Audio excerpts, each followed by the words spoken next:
Pili mo client ka ron. Isa pa lang. Kagahapon, nawin naman ako itong isa ka ano. Okay na siya for starting.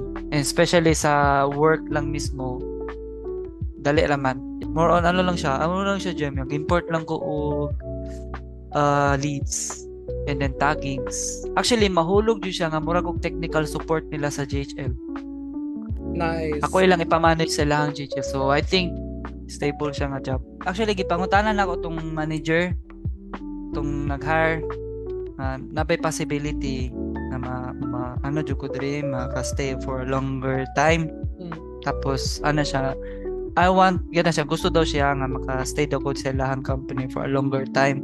Ana siya, mahimo jud kong technical support nila sa JHL. Kay tungod dili po siya kabalo, walay nakabalo sa ilahang company.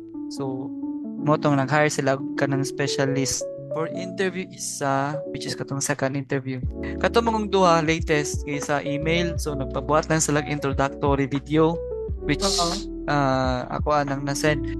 Tapos na mo ginangutana para makabalo lang po sila para at least magikan siya sa POV sa isa sa ako mga students. Never jud ka first time nimo nagtuon og go high level. Tapos wala jud kay experience before sa go high level. So bale bago sa mo ang go high level. Yes. And then possible di ay nga makaland og client masking pag bago pa ka nagtuon og go high level. Yes. With the right strategy. Isa ang strategy nga nag-work sa imuha? I think dako og factor ang cover letter og ang imong portfolio para mapansin ka sa imong gina-applyan or sa client. Tama itong imong advice na make it short, concise, but at the same time direct to the point o nasa ilaman ba. So I think siya kanang very effective strategy ang cover letter, and at the same time really optimizing your profile ba sa OLJ kung asa man ka nagapang-apply.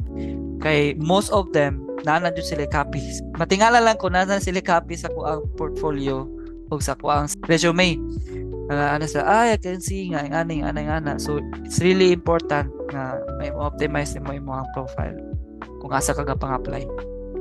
But also of course importante po nga most sa imong kanang social media platform ba tawag ana or unsa nga platform is ma-optimize sa tanan, especially sa LinkedIn, etc. Nice. So effective sa Gem. Actually, murag somehow mo lang nakapa so katumang kong first 2 weeks nako nga sige pagpang-apply wa jud zero jud nga result, walay reply, walay etc. nganing ana.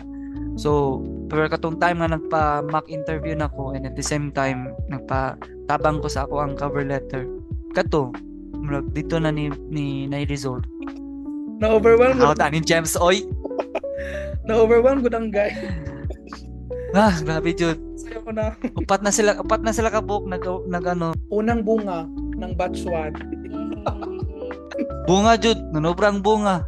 Pero ang problem na lang nimo karon kay i-filter na lang nimo kung asa nga client ang imuhang nga for final. Actually, plano na ko Jem, duha jud ka client kay di na jud ako makaya kay tungod sa ko ang current work pod. So kana lagi na confidence, position yourself as expert.